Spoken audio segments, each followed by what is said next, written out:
Hello. Today we are reading two chapters again, chapter 28 and chapter 29. They're kind of short, and tomorrow we're going to have the last chapter of Charlie and the Chocolate Factory, and then we will be done with the whole book. Chapter 28.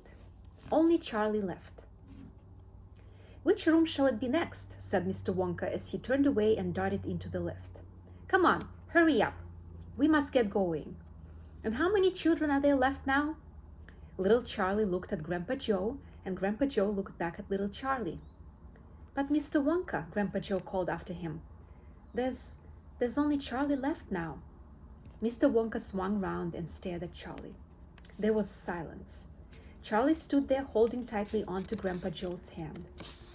"You mean you're the only one left?" Mr. Wonka said, pretending to be surprised. "Why, yes," whispered Charlie. "Yes." Mr. Wonka suddenly exploded with excitement. "But my dear boy," he cried out, "that means you won." He rushed out of the lift and started shaking Charlie's hand so furiously it nearly came off. "Oh, I do congratulate you," he cried. "I really do. I'm absolutely delighted. It couldn't be better. How wonderful this is. I had a hunch, right from the beginning, that it was going to be you." "Well done, Charlie, well done. This is terrific. Now the fun is really going to start, but we mustn't dilly. We mustn't dally. There's even less time to lose now than there was before. We have an enormous number of things to do before the day is out. Just think of the arrangements that have to be made and the people we have to fetch. But luckily for us, we have the great glass lift to speed things up. Jump in, my dear Charlie, jump in. You too, Grandpa Joe." "Sir." No, after you. That's the way. "Now then, this time I shall choose the button we're going to press." Mr. Wonka's bright, twinkling blue eyes rested for a moment on Charlie's face.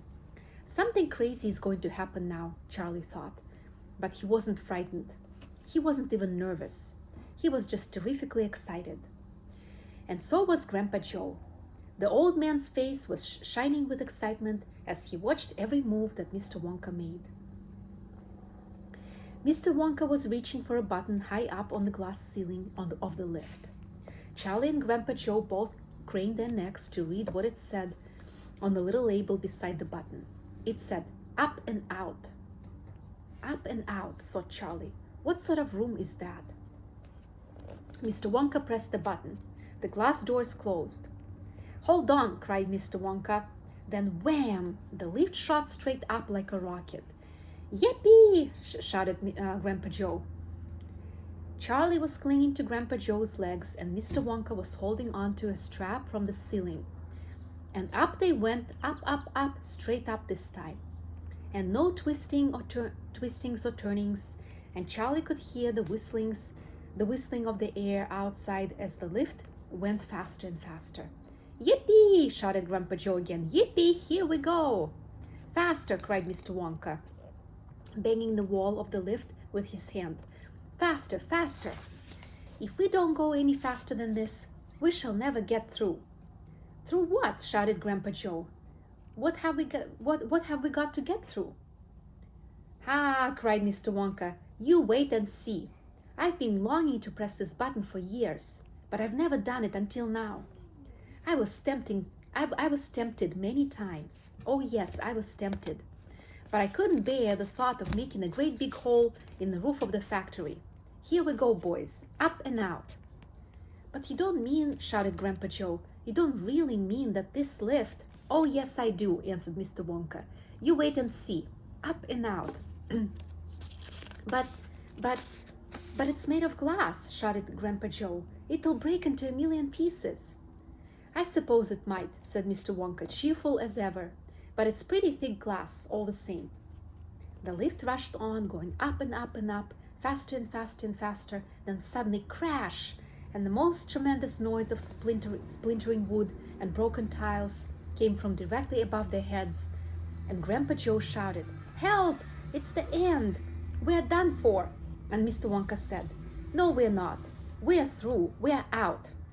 Sure enough, the lift had shot right up through the roof of the factory and was now rising into the sky like a rocket, and the sunshine was pouring in through the glass roof. In 5 seconds, they were 1,000 feet up in the sky. "The lift's gone mad," shouted Grandpa Joe. "Have no fear, my dear sir," said Mr. Wonka calmly, and he pressed another button. The lift stopped. It stopped and hung in mid-air, hovering like a helicopter, hovering over the factory and over the very town itself, which lay spread out below them like a picture postcard. Looking down through the glass floor on which he was standing, Charlie could see the small faraway houses and the streets and the snow that lay thickly over everything. It was an eerie and frightening feeling to be standing on clear glass high up in the sky. It made you feel that you weren't standing on anything at all. "Are we all right?" cried Grandpa Joe. "How does this thing stay up?" "Sugar power," said Mr. Wonka. 1 million sugar power. "Oh, look," he cried, pointing down. "There go the other children. They are returning home." All right, this is the end of chapter 28, and now chapter 29. The other children go home. "We must go down and take a look at our little friends before we do anything else," said Mr. Wonka. He pressed a different button, and the lift dropped lower, and soon it was hovering just above the entrance gates to the factory. Looking down now, Charlie could see the children and their parents standing in a little group just inside the gates. "I can only see 3, he said. "Who is missing?" "I expect it's Mike Teavee," Mr. Wonka said. "But he'll be coming along soon. Do you see the trucks?" Mr. Wonka pointed to a line of gigantic covered vans parked in a line nearby. "Yes," Charlie said. "What are they for?" "Don't you remember what it said on the golden tickets? Every child goes home with a lifetime supply of sweets. There's 1 truckload for each of them loaded to the brim." "Aha," Mr. Wonka went on. "There goes our friend Augustus Gloop. Do you see him? He's getting into the first truck with his mother and father." "You mean he's really all right?" asked Charlie, astonished, "even after going up that awful pipe?" "He's very much all right," said Mr. Wonka. "He's changed," said Grandpa Joe, peering down through the glass wall of the elevator. "He used to be fat. Now he's thin as a straw." "Of course he's changed," said Mr. Wonka, laughing. "He got squeezed in the pipe. Don't you remember? And look, there goes Miss Violet Beauregard, the great gum chewer. It seems as though they managed to deduce her after all. I'm so glad. And how healthy she looks, much better than before." "But she's purple in the face," cried Grandpa Joe. "So she is," said Mr. Wonka. "Ah, well, there's nothing we can do about it." "Good gracious," cried Charlie. Look at poor Veruca Salt and Mr. Salt and Mrs. Salt. They're simply covered with rubbish."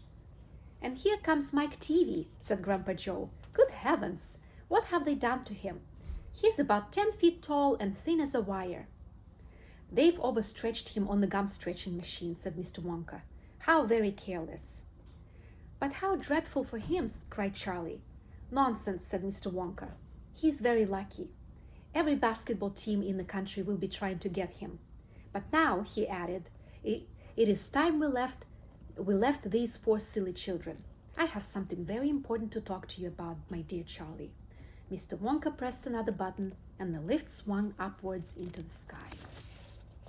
All right, this is the end of chapter 29, and you're going to have 4 questions in a separate video. Bye, and I'll see you tomorrow.